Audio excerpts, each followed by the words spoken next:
Welcome back everyone to the Garena LVL. My name is Vulcan and with me is Chisto, your shoutcasters entering Game 2 of Match 2.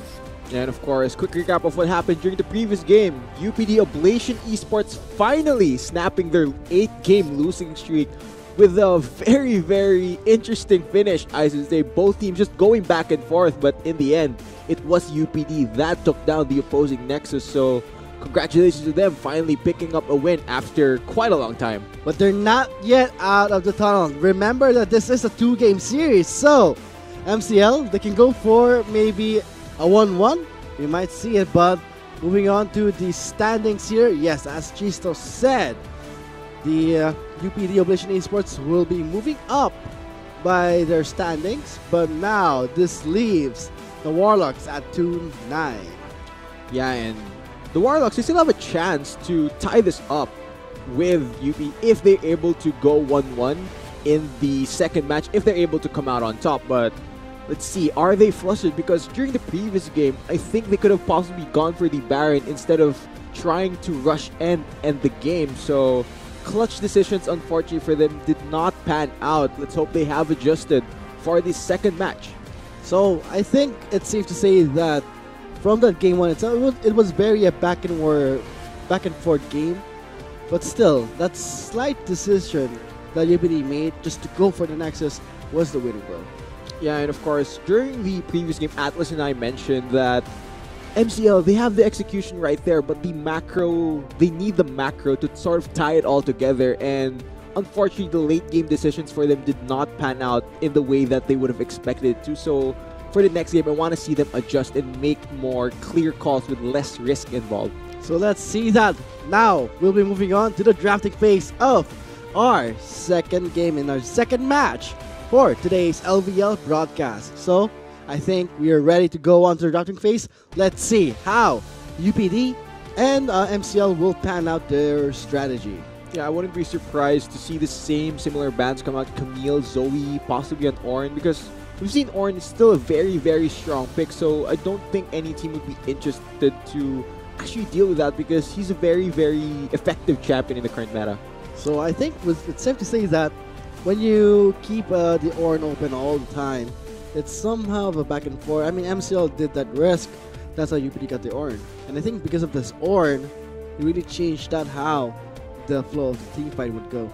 Yeah, I mean, we did mention that with MCL drafting the Darius, you need to enable the champion so that you can get close and really deal out a lot of the damage in the team fights. Whereas Ornn, he doesn't need to be enabled. He's going to be relevant throughout all stages of the game, whether it be skirmishing, team fighting, peeling for your carries. He's going to be so much more useful in so many more different situations compared to that Darius. So in the end, just Ornn being so powerful was kind of the key factor for UPD. And we'll see how if ever the Ornn will be available. We'll see it again in this game too, if ever MCL does leave that open. But seeing how it did pan out, I would say Veer on UPD's side really tried his best to secure the victory. One game, one win down. Let's see if they'll make it a 2-0. And Veer really did try his best. I mean, that Baron steal was just so clutch in the moment, and it really gave all of the momentum onto Ablation Esports side because right after the Baron steal by Veer, they were able to clean up and translate that into even more objectives. So can he imitate what he did during the first game and just bring that into the second game of the second match? So I guess we're ready for the drafting phase. Not sure, but maybe we are experiencing technical difficulties. Sorry about that in our part, but as Yusto said, it was up to Veer to try and change how UPD would try and win the game. They succeeded. Well, let's see it now in the second game. Yeah, and I really wish that... Oh, actually, since MCL is on the blue side, I hope if Ornn is available, I want to see them pick up that champion because he is very effective. But knowing UPD, I wouldn't be surprised to see them just ban out the Ornn. So let's see, MCL is now on the blue side as you said. So maybe UPD might ban out the Ornn, but no, they will leave it open for now. So let's see how MCL will respond. Different priorities right now for MCL. I wonder, is Lucis comfortable in Ornn? Because right now they're hovering over the Sejuani, which is a lower priority in a sense compared to the Ornn, because I think Ornn is just better in a whole lot more situations. It just provides so much more for your team compared to this pick they're currently hovering over. And like I mentioned, UPD instantly jumping onto the Ornn the moment they see it available. So not sure what MCL was going for there. I mean, they were on the blue side, but for UPD, they were hoping that maybe, just maybe, we left the cinch open for Lucy. So he immediately picks that up, locks it in, and we are seeing a Zaya for their ADC. Okay, so for MCL, we don't see yet what will be paired with the Zaya. So UPD has the luxury of banning out supports for the second rotation of their bans. So they will deny the protection that Tahm Kench provides and the engage that Rakan can bring to a team. And quick recap of what UPD has locked in, it will be another Jungle Jace game for Veer. So sticking to what has been working out for them, they did win the first game with that pick, so just going back to that, very effective strategy. So far, and I guess for UPD, they would go for pick off in the bot lane because we're seeing a Misfortune and a Blitzcrank. Do you often see Misfortunes paired with a Blitzcrank though? In solo queue, yes, but in competitive, this is very, very interesting because normally we don't see Misfortune picked as an AD carry. Usually she's picked as a support where she acts at a very oppressive poke. But right now, paired with a Blitzcrank, if Yochan goes for the lethality-oriented build, you're going to deal a lot of burst. If Alto hooks you in, you're just going to instantly die. So let's see those picks, I would say. All those strategy they've planned for UPD side. Once we load up the Rift, once again, this is a very crucial game for UPD if they do not want to end the group stages in a bad standing. So, and we did see in game 1, they performed well. Very close game indeed for both teams, but only the best will win this game. And quick recap of the picks right here. Alto, he's on this Blitzcrank, but the options that you could hook from MCL are very, very few.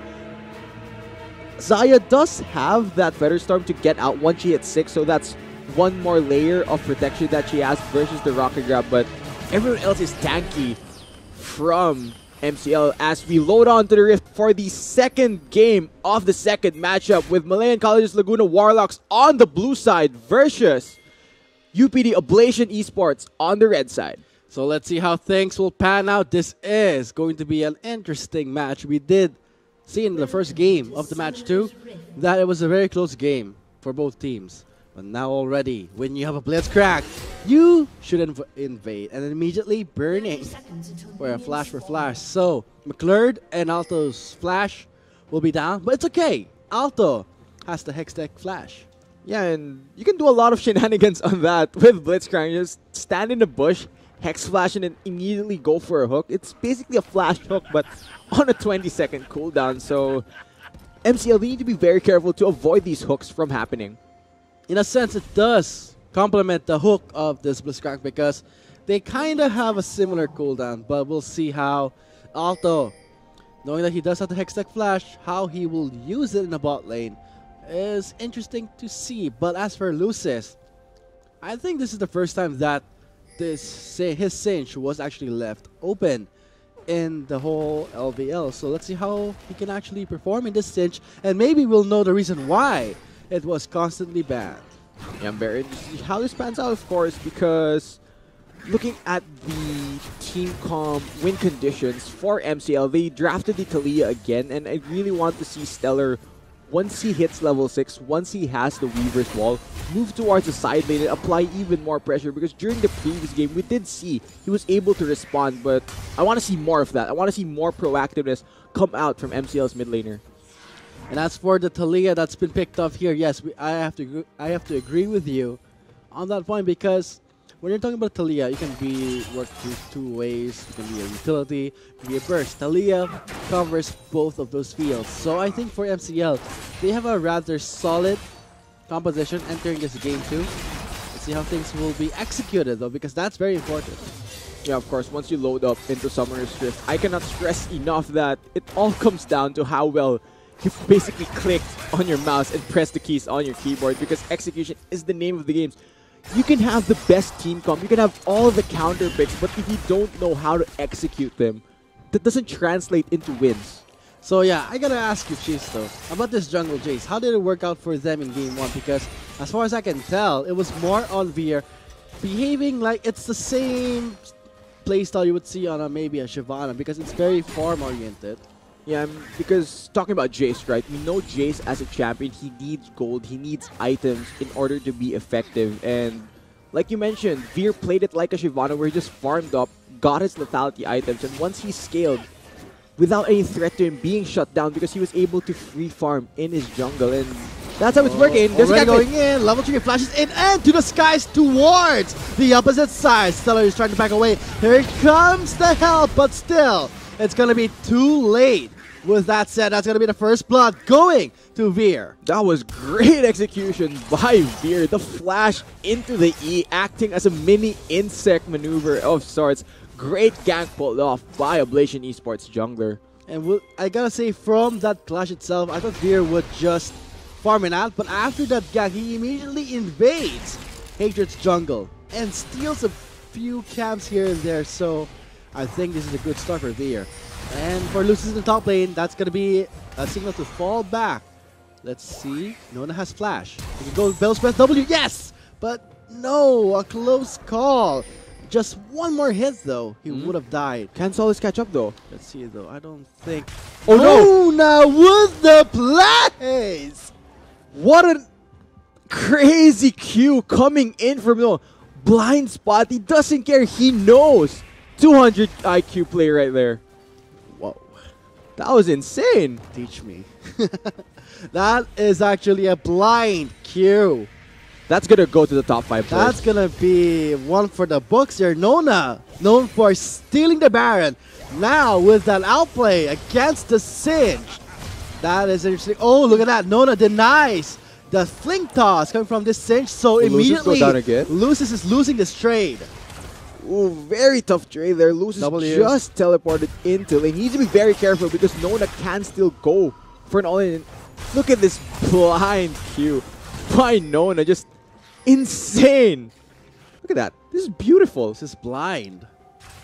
Ooh, looks like the fairy, the little pet, led Nona's for a better prediction, but with that Q, I gotta say, that is a flashy play. Man, Nona is definitely making a name for himself for being one of the flashier players in the LCL because he makes a lot of these insane plays. Baron steals, blind skill shots, 1v1 outplays, and even though UPD's been slumping, I really have to highlight Nona as a player because he's shown that he can compete at the top level. But I'm worried though, Nona will not have that same playstyle he did in game 1 because we're seeing on MCL's side a Braum. A Braum can just easily counter and remove the Forge God. He can, but even with the ultimate denied from Ornn, as a champion, he still provides a lot more on the table. Of course, Q, huge CC, Bellows Breath, great for tank shredding, and the Searing Charge as well. Just provides so much CC. You'd think you'll be safe under tower. Ornn can just point that ability and knock all of your members up if you hug that tower. So Ornn is still very relevant even though you deny an ult. I gotta agree with you not to some point, but still the ultimate is something that should be treasured in this Ornn because it's very the range is long. That's one thing. There's the powerful slow and followed by a knockup that can easily follow up for a very precise gank here in the mid lane. Look at that suppression in. Stellar will not go down just yet. Beautiful shot right there. Hatred coming in for the response here. Stellar gets the permafrost. But now, I think for Solus, that's going to be bad news for him. Here comes Lucis. Oh, there's no flash. The flash. Lucis still chasing him in. Nona gets the kill onto Hatred with a Forge God, but Lucis will be trading in for Solus. Veer's no mana. They need to back off right here, and I think they will, but Nona actually picked up a kill onto Hatred with his ultimate. So look, I think there's going to be an extended fight. Let's see. Nona's in the scene here. Might go for a rupture. Searing Charge for a knock-up here. But that's going to be the hook. Going in. Nona already on a killing spree. Yeah, Nona is popping off on this Ornn, already roaming down all the way bot lane to pick up 3 kills. And man, looking back at how that all started, I think Solus was a bit too early on his flash Nethergrass because Veer wasn't in the optimal range to immediately follow up, because I really think they could have taken down Stellar there, because there was no escape from that play. If you flash Nethergast on a Malzahar this early, no QSS yet, nothing really to cancel that out. They could have possibly picked up a kill onto Stellar. So let's see how things will pan out here. The rocket will connect. But still, I don't think that the bot lane has enough damage to try and go for a kill. From the fact that McClurd is on this Braum, so the bullet time gets instantly countered. So this is a matter of just timing, because if McClurd pops his Unbreakable, and then you're followed up with the ultimate and bullet time, that can immediately be countered. So UPD has to play this game very time-oriented, very timing-based though. And also, I don't think Alto would be very happy to hook in McClurd. Generally, you'd want to hook in the AD carry or the mid laner, because they are the squishy targets. And as a Blitzcrank, if you hook the tank, it just puts a huge beefy wall right in the middle of your team, and you really don't want that as a Blitzcrank player. Yes, and as for if you do end up hooking McClurd while Yojan is channeling that bullet time, one Glacial Fissure can really just counter that. And Braum itself is a very hard counter against the Misfortune. Pop the bullet time, the Glacial Fissure will have enough range to cover it and try and knock you up in the maximum range. Yeah, we wonder though, can Alto aim his hooks precisely and land it on the key targets? We'll see. It's going to be very hard though, because of course Braum with the Unbreakable will catch the first projectile that will land on top of it, so that's so much more safety for the Xayah. Yes, and the safety is important on the Xayah, because at this point he's still rather weak. So let's see how Asuka can try and scale faster than this Misfortune, because we're seeing a lethality build from Yojan. And looking at what items are being built by the AD carries, Yojan will definitely have more burst, but the way that Asuka will be building, I wouldn't be surprised to see an Essence Reaver into Zeal item combo come out. And what that means is the Xayah will definitely outscale the Misfortune once the late game comes. Look at that damage coming from Nona already, putting Lucis at a bad spot. I like how Nona is immediately going for the Abyssal Mask, so gets an MR, gets more damage, and the Catalyst passive, Eternal, benefits Ornn so well.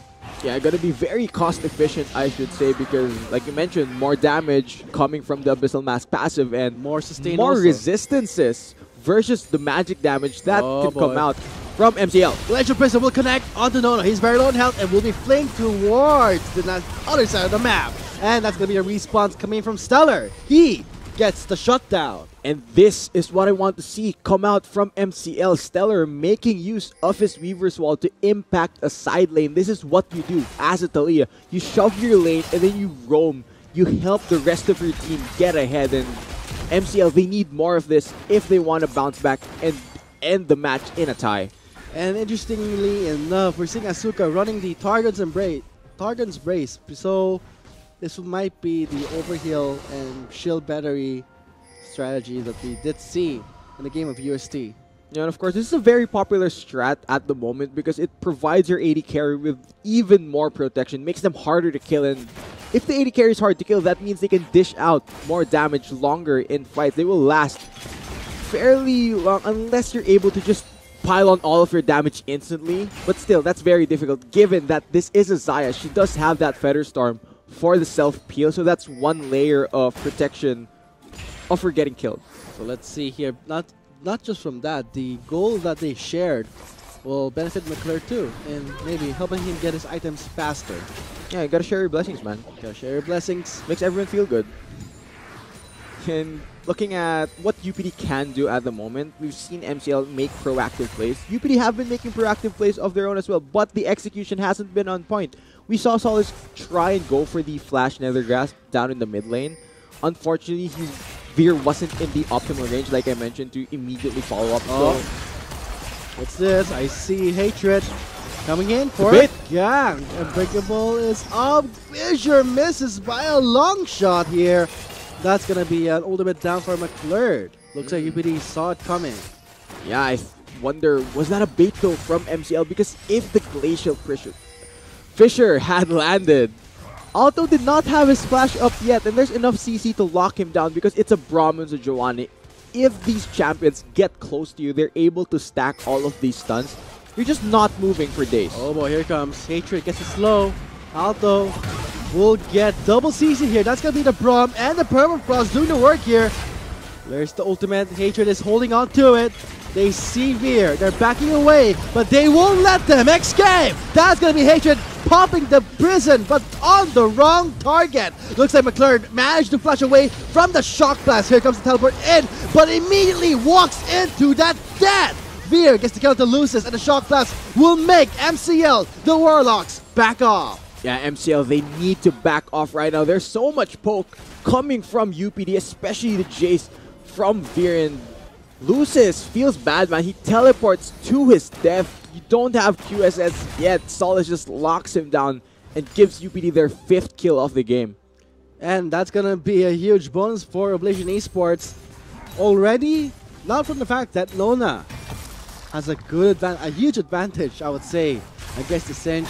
But Lucis made a bad decision. His KDA is 1-3-1. CS-wise, he does have a slight advantage, but does not care. It doesn't really matter because first turret will be going towards UPD. And that is big. Knowing that the mid lane turret is now down, that will enable Solace to roam even more and lock down Stellar in the mid lane. He'll be forced to just clear these minions that will be shoved in by Oblation Esports. And with the Malzahar unlocked, that means MCL is under so much threat of these flash nether grasps coming from UPD's mid laner, because I don't see a QSS even close to being completed from the Warlock side, so there's no escape once Solace clicks you.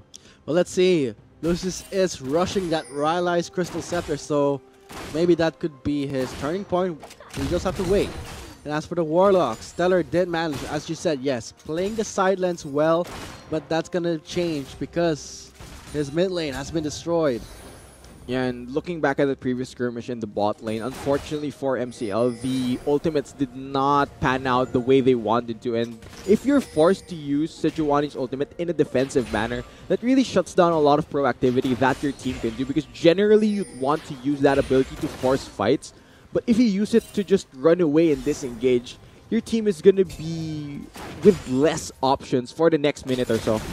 Interesting though, because when you're talking about the Glacial Prison as a disengage, you should have used the Glacial Fissure from the Braum as the disengage tool, but seeing how McClure did miss that ultimate one time, that was the penalty, and that was an overextended team fight where Lucis just walked in, saw Solace, and then just got killed. That was a free kill. I mean, these small decisions, once you're in the game, could really change the course of what could happen right there. A small decision. Which ultimate do you use to catch on to the members? And unfortunately for MCL, the decision they chose, UPD were able to counter, and they get punished for it. So, the question is, how can Warlocks try and fight back against Oblation Esports? Because they still have a good chance, a solid chance, I would say. But when you're talking about a misfortune, already getting the Dust Plate and the Swiftness boots, you're asking for it. You're going to have a lot of damage dealt. You're gonna have hell, because that Arcane Comet plus the Naked Rain is such an oppressive poke. Yeah, and of course, you and I both, Vulcan, you know we love Duskblade as an item. It just helps you burst somebody so much faster. And Alto just baiting in this hog. Looks like the Glacial Fissure will not stop that grab. Great synergy from Oblation Esports, securing McClure. Max range right there on the rocket grab. Alto has been on point with these hooks, and like we mentioned earlier, even though Braum isn't the optimal target, there was enough follow-up CC to lock him down because Solace is able to roam from the mid lane. And now UPD Oblation Esports will be translating that pick into an objective. They have the cloud, they have the ocean, and the first turret of the game. Macro-wise, you gotta hand it to UPD Oblation Esports. They have it down to the node. They have great macro, and that's one of the defining features of Oblation Esports when you're entering this matchup. But from the Warlocks, they have a good lead. You notice it, you see it all the time. They have a good start, but still cannot match the macro that UPD can bring into this game. And I think that stems from the experience that Veer has as a jungler, of course. The experience coming from competing internationally, being an LCL champion, you can really give it to the other members who are still fairly new to the competitive League of Legends scene. So that's probably why the macro is so great for UPD. And so far, gold lead. 4,000. Still not yet a lead, not yet a deficit that Warlocks cannot overcome. They can still come back to this game. But for the Oblation Esports, they need to do something here because when this game does get extended, yes, it will be in their huge favor because you're talking about an Ornn, a Misfortune, and a Malzahar. But note that there's a lot of crowd control coming in from the Warlock side. Yeah, and those crowd control options. Ooh! Oh, suppression is in. Looks like Hatred goes in onto Veer. 3 members now onto him. Teleport signals them to go back. Yeah, and wisely enough, they do back off with the hook missing from Alto. I think that's the first time we've seen that this game, so they will be forced to back off, and Lucis will just casually walk back up top lane, Maybe unfazed. Unfazed, and he did use his teleport defensively. But that's going to be a signal for maybe UPD to go to the top lane. Looks like Lucis does have his flash ready. He has the Crystal Scepter and the Glacial Shroud, so he will be getting the Righteous Glory next. Let's see, because at this point, anything can go for the Warlocks and Oblation Esports. Yeah, and you did mention, Vulcan, what happens once the MCL Warlocks get towards that late game. I said they have a lot of CC options, and that could be really oppressive for UPD Oblation Esports. I'd like to take note as well, if Lucis is able to scale, he's going to be super unkillable on the Singe. He'll just proxy farm all your waves, and I don't see a world where Nona can actually run up and catch the Singe when it comes to really just dealing with him being a very annoying split pusher. So UPD Oblation Esports, once they're ahead now, they really need to push the tempo. Glacial Prison, let's see it be used. No, Hatred is holding on to it. They have no vision in the river, not enough vision in the river just yet, so they will be holding their tongue there. They will try and maybe test things out with the top lane. We are seeing Veer approaching from the backside. This turret is rather low, so should Warlock still commit? Alto going in for the first tag. Hooks in, Lucis, Shock Blast in. Here's to the skies here for the bullet time. Will it be enough? No, but Stellar is here for the defense, but Veer again with the oppressive chase will make Hatred back off. Yeah, I think UPD will be content with just picking up the top tier 1 turret right there. They did chunk Lucis and burn his flash, so that is still a small victory for UPD. I think MCL are happy with the pace the game is currently going because the longer this goes, they're still managing the deficit fairly well. I guess for Veer, he would be going for the warm-ups and then the threads against maybe the Malzahar perhaps from the slow, but when you're Hatred will be going for the warm-ups, because when you're talking about the Malzahar and the Ornn, they deal magic damage and there's this slow coming from Blitz. But is that enough? Because I think Hatred has to be the one to be the main initiator in this game. I think that will be enough. I mean, he doesn't have that many options realistically. Once he picks up the Mercury, it will give him more tenacity. So if Solace does ult him, it will last for less longer. Oh, speaking of engaging. Flash in, knocks up in the air. Oh, the hook will connect. Where is the damage? But there's the Hail Forge. Gun is coming in and out. 2 members get knocked into the air. Alto is very low, but here it comes. Solace suppressing down McClure. He survives. Glacier Fisher will knock up Veer. There's that slow, but no members fall down just yet. Here comes Lucis. May go for the play. Who is he looking for? He's going for Veer. There's the poison trail and the slow from the Scepter's passive, but still, that's going to be a trade here. Bullet time for the finisher. No, that's going to be Asuka using the Feather Storm defensively. Gets the double kill for the Siege, making a triple. Lucis just cleans up the members of UPD, and even though Alto survives for so long, the rest of his members weren't able to kill anyone from the Warlock, so an extended team fight right there. MCL able to survive through the burst. They turn it around, and maybe this is why Lucis' Singe is always banned out. We'll see here, but breakdown of that flash in the mid lane. You see, even though Alto at this point is out of the fight, and UPD aren't able to clean up any members, so MCL, they're able to reposition, assess the fight, and Lucis, leading the charge for his team, picks the right target to fling back. They focus down Veer, they're able to pick him up, and rule number 1 of League, try not to say chase Singed. Unfortunately for them, they followed the poison trail a bit too long, and with the Rylai's as well, having more AP damage. More slow too. There's the added slow from the Scepter. That's why I think Veer could not make it out in time from the Poison's Trail. But right now, the Cloud Drake is live. So how will Oblation Esports play? This Cloud Drake is on everyone's mind here because from that mid lane clash, it's safe to say that the Warlocks are coming back into this game. Yeah, and now, speaking of coming back, Righteous Glory picked up by the Singed. There is a very, very fast man that wants to fling you back.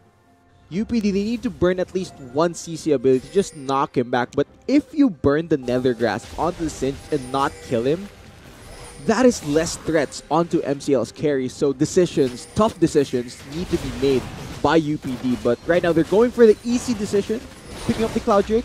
And this is actually a really safe Cloud Drake because why not get the Cloud Drake? You have more mobility outside of combat. But going back to what you said about Lucis, oh my god, Hatred takes away the Cloud Drake and flashes over to that wall. I did not see that coming. Could we call that mini revenge from Veer stealing the Baron in the first game? Mini revenge, it is a Drake. So let's see if the Baron, maybe Nona will get his revenge in the Baron pit, we'll see. But if ever Lucis does fling away Soulless or Yochan, they're very immobile champions here. And there's the call up there. Glacial Frazier will not hit anyone, but the bullet time does get blocked by that Unbreakable. Glacial Frazier for the connect and the shove for the kill, but Asuka will be grabbing it. Another kill, that's the double. Yeah, 2 kills go over to MCL Warlocks. What objective can they take from this? I think they will be happy to take down the mid lane outer turret of UPD Oblation Esports. And like I mentioned, I wanted to see more of that from Stellar right there. Proactive move with the Weavers while they were able to get those 2 picks. And with that said, I think for the Warlocks, 7-9 kill score, they're catching up rather steady. It's still anyone's game from the fact that Jace's potential and burst damage tends to go down as the game progresses because when you're talking about a Braum, I mean, what's a better counter than a poke champion or a misfortune than a Braum? That, McLeod, you gotta watch out for him. You have to see his position. You have to see his Unbreakable. Is it up or is it down? That's gonna be the time where Yochan can fully channel that bullet. If you don't catch it, that's the result you're gonna get. What happened in mid lane? 2 members got taken out. Asuka getting that double kill. And that is the start, maybe for the Warlocks to come back. Yeah, and McLeod has been on point with his Unbreakable's armor, really mitigating a lot of the damage, and having that Guardian Keystone as well just provides so much more protection for the rest of his team. And he does have the Solaris, so Burst, a composition that relies on Burst, initial Burst, will be count. Oh no, Alto! Oh, but 4 members are there in the fog of war. That's going to be the bullet time in, but the Glacial Frazier will connect on to Yochan. He's very low. He gets down. Asuka gets the kill. Teleport coming in. Nona calls the Forge God, but can he ricochet it? That's going to be a 3-man knockup, but that's not going to help out. Lucis just torturing Soulless, and with that, Lucis gets Soulless. They're gonna get 4. Alto gets shoved back in. Can he flash over? Yes, he does. One more hit from the rock. Stellar. This should be Baron for MCL, but take note, Nona is up. We've seen what he can do with his picks. He is backing off, though. I don't think he's interested in going for a steal. He's giving up the Baron. MCL, they win a team fight, and they get the huge objective off of it. Looks like the Righteous Glory was the key item to change everything.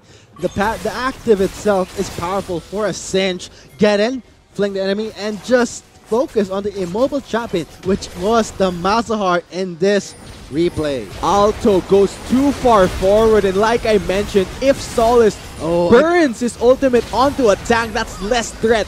So Asuka has no fear to go into the middle of this fight, and unfortunately for UPD, their AD carry gets singled out instantly and gets taken down, and the moment Yochan died, UPD lost this fight. And from that clash, we just saw McLeod again with that Unbreakable. What a nuisance for Yochan. I mean, it's a very easy Q for the bro. I mean, you hear Misfortune scream with her ultimate. Let's hear her laugh. Instantly hit E. You are gonna block some of that damage. So right now, MCL, they have the Baron buff, they have the gold lead, they have the tempo advantage. What more objectives can they take Now, from Ablation Esports? Now, they should try and take some turrets for themselves. They should get more control of the map, especially the bot side, because the Mountain Drake will be live in 1 minute and 40 seconds. So, Warlocks, a great advantage here. Looks like Luz is going in. Goes in onto Fear. Look at that. Asuka, without a carry the world with the assist from McClure, will be melting the members of UPD. But now, Warlocks, they're in too deep. Asuka forced to Featherstorm out. Very low on health, and that's going to be the shutdown for Yochan. But only 3 members got taken down. Soulless blinking red, and with Nona chasing down McClure. Yeah, a bit too deep right there on the dive from the MCL Warlocks. I think that wasn't the optimal decision. They would have been happy to just siege down the turrets with the Baron buff, but they go full on aggressive, and UPD, they were able to hold on and turn the fight around. This is what I was talking about when the Warlocks did suffer in the macro side. They have the Baron buff. Why go for a very risky dive? Not just because what happened here in this replay. This is a very, very messy dive, and even though McClure was able to mitigate majority of Yochan's damage, they didn't take him down instantly, so he was still able to dish out the DPS that they needed. And Nona, like I mentioned on this Ornn, always relevant at all stages of the game, buys so much time for the turret to just rain down terror on MCL, and they're able to hold on versus a Baron-empowered MCL Warlock squad. That was too deep even by Warlock standards, because when you're talking about having the Baron buff, you would go for the turrets, but now looks like the Mountain Drake will be live. We see that UPD, they're having some control in the bot side here. Let's see how things will pan out in the Drake pit. Yeah, right up until that point, the MCL Warlocks were making these very safe decisions, very smart decisions. The moment they took a risky decision, UPD instantly punished them for it. So now they need to reset. They need to go for the safer place because they still have a lead. They can still control the tempo of this game. It's just that they aren't going for the safer decisions. They're going for these riskier dives, and unfortunately for them, UPD knows how to punish. And this is going to be a punishment they have to deal with, because from that clash, that gave them some advantage. But the Warlocks, they are eyeing this Mountain Drake, and I don't think Ablation Esports can respond. They may go for a more defensively, but looking how Lucis is itemizing. Adaptive Helmet plus a Hunting Guys. That's going to be a Leander's Torment. So this is just going to be dreadful for Ablation Esports. They can't focus on Lucis. He's on a cinch.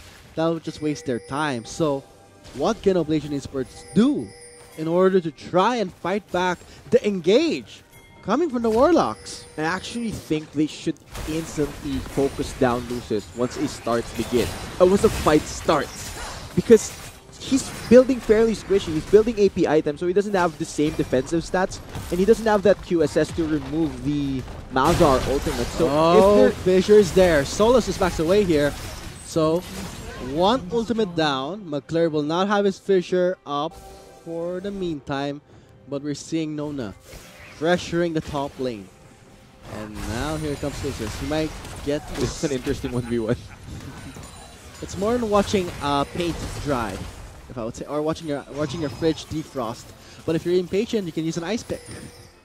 I wouldn't recommend that, but that being said, Glacial Prism will be the connecting blow, and Hatred takes down Fear, make it a one more casualty here. McClure takes an out there, a flash for flash in. McClure forced to miss that kill. Here comes the Weaver's Wall. What a lockdown from the Warlocks. Just as you mentioned ice picks, we see there Ice used to get a pick onto the members of UPD, and with majority of their members down, I don't think they can defend the bot lane even further. So what Lucis is trying to do right now is just stall. Stall and don't let Ornn recall, but I don't think Lucis can survive another blow. Despite having the adaptive helmet, it's still not going to be enough when you're talking about the Bellows Breath. Dealing, percentage maximum health, and the cooldown is rather short. But the Baron, though, will be live in less than almost a minute here. Let's see. This is going to be big. Will Baron say nope to MCL again? Let's see who will take the Baron, though. I mean, this is going to be more of a mirror of Game 1 because we did see that in Game 1, it was a back and forth game. One small mistake, we did see UPD get the advantage there, but the Warlocks should learn from that, and they might just stall and maybe, just maybe, take away this game. Yeah, now I think what the Warlocks have to do is just really group up because all that could happen for them is Alto landing that one hook onto the wrong member. If Asuka gets hooked by Alto at this stage in the game, UPD gets a free Baron. So now they need to stick together. They need to really, well, basically not get hooked. Because that's the nature of Blitzcrank. Pickups. Let's see. Oh, it's very scary position to be in. Face checking versus a team that has Blitzcrank and Malzahar. It looks like Hatred was the one who took the hook. The Baron is live, but the Elder Drake will be the next Drake here. So, if you want to put yourself in a spot where you get it on in the face of pressure, let the Elder Drake spawn and let the Baron and the Elder Drake be available at the same time. Nothing can beat that pressure because that will just test your wits as a It'll player. test your resolve, man. I mean, decisions. What's more powerful in your opinion, the Elder or the Baron? Here's how I view it. Baron is better for pushing and sieging. Elder Drake is better for team fighting. So in case of MCL, they should prioritize maybe the Elder if it does spawn. But for Nona, he does have to teleport. Going for a split push here in the bot lane. He's playing the macro very well. Nona has been chipping at these towers very, very effectively. But the Warlocks here, they go for the Baron. Teleport is available. So, let's see. Stellar is stalling. The Baron is at what health? It's still fairly high. It's kind of low. Veer can get in here. Shock Black can flash in. Where is the steal? And no steal will happen. The Warlocks takes the Baron. Teleport coming in. Nona is here, but the Fiddlestorm will beat the scene for that to fall back. Forge God, can he recast it? Yes, he did. He did knock the Hatred, but the prison. Alto got the prison, but Yojin is still surviving. They cannot survive anymore. Looks like Soul is dealing more damage, but at what cost? Only Lucis was the one who was killed in that Baron pit. Yeah, UPD Ablation Esports, they were able to kite back well enough to dissuade MCL from chasing even further. Veer, unfortunately, not able to repeat his success during the previous game with the Barons. A bit too late on the flash over, and I really need to credit MCL for making the tough decision going instantly for the Baron, even though they knew it was 50-50. Hatred redeems himself and secures it for his team. Now, what can MCL do with this Baron? Well, I tell you what they can do with it. Push the lanes and open up the Elder Drake. But maybe they decide the other way, because during the previous Baron take, they went for an over-aggressive dive. Oh, they should learn from that. They should not go for that. Life lessons right there, Vulcan. You need to learn from your mistakes. You need to learn. I don't want to. Yeah, and that was a close call. Hatred gets knocked off. Okay, this is a very bad spot for MCL, but a good spot for Ablation. Oh, here it comes. The Elder Drake is here. Alright, come on, Hatred, just soak it up. Oh, look at that shove. Two members get shoved on the back with a bullet time. Gets denied by McClurk yet again. Redemption in. There's the reset. Stellar is dominating. Yochan got taken down as well. MCL, they're going to try and chase for this. Lucis is hot on their trails. Oh god, flashing in, gets the slow. From the frostbite. Oh, he gets knocked back, but Alto, close call there. You hooked the cinch, and immediately Veer knocks him back. But now, let's see. 3 members of Ablation Esports down. The Warlocks changing the flow of this game. Maybe the game is set here for Malayan College's Laguna. Yeah, there is a huge minion wave crashing down, coming from the bot lane. It's only Veer alive. Unfortunately, he has no Sivir this time. I think this is MCL fighting back and taking the second game 37 minutes into, they're gonna take down the Nexus. GG. GG, well played for Malayan College's Laguna Warlocks for a 1-1, closing in this match 2. So with that 1-1, that will mean that they will end in the same spot in the standings. So let's see here, but for the whole digestion of that game itself, Warlocks, they were waiting for the time to try and... is it their time to strike? Because when you're talking about Singe and Sejuani, it's kind of hard to tell because maybe you're just stalling, maybe you're not. Because at this composition, you don't expect them to be the ones dealing more damage. Yeah, and they really pulled it together. Like I mentioned, I wanted to see more proactiveness coming from Stellar Stalia, using his Weaver's Wall to go for more of these proactive plays. And we did see it. And the clutch ultimates as well, coming from the Sejuani, landing on the right members at the right times. And looking at UPD's comp, they're very, very immobile. So if you get caught by the amount of CC that MCL has, there's really no running away. And that really led to MCL Warlocks picking up the win and ending with a 1-for-1. So with that said, this concludes match 2 with a 1-for-1. Both UPD Oblation Esports and Malayan College's Laguna Warlocks will be getting 1 point each, and we'll be having a short break. Moving on to match 3. We have been the Shotcasters. My name is Vulcan, and with me was Chisto. See you after the short break. So just baiting in this hog. Looks like the Glacier Fisher will not stop that grab. Great synergy from Oblation Esports securing McClure. The hook will connect. Where is the damage? But there's the Hail Forge. Gun is coming in and out. 2 members get knocked into the air. Alto is very low, but here it comes. Solus suppressing down McClure. He survives. Glacier Fisher will knock up Fear. There's that slow, but no members fall down just yet. Here comes Lucis. May go for the fling. Who is he looking for? He's going for Fear. There's the poison shell and the slow from the Scepter's passive, but still, that's going to be a kill here. Bullet time for the finisher. No, that's going to be Asuka using the Feather Storm defensively. Gets a double kill for the Siege, making a triple.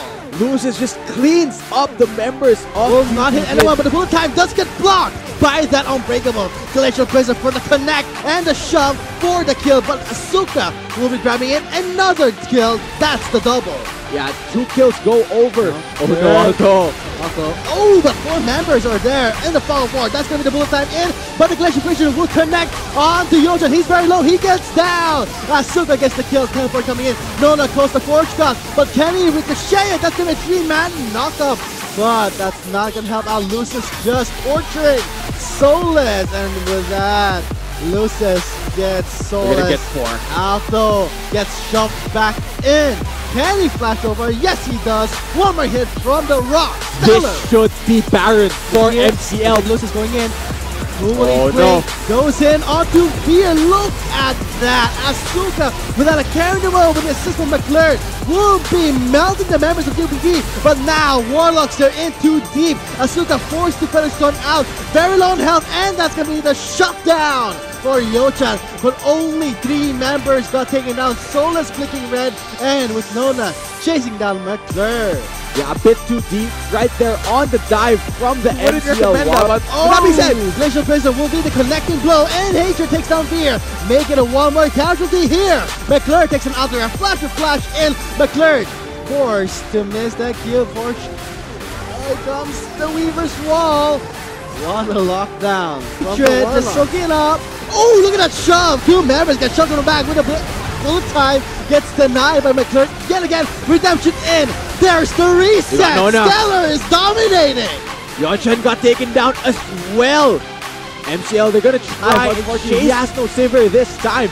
I think this is MCL fighting back and taking the second game. 37 minutes into, they're gonna take down the Nexus. GG. GG, well played for Malayan College's Laguna Warlocks for a 1.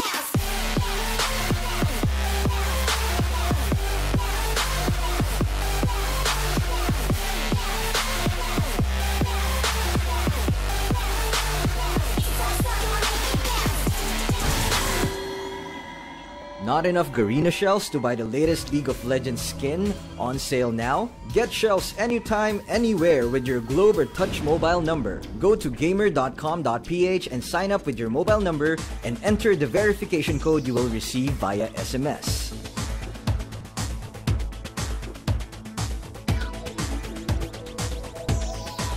Log in and choose the game and pin you want. Check out to purchase the pin with your load or through your postpaid account and receive the pin on your phone instantly. Never miss a sale on your favorite League of Legends skins and champions with Gamer.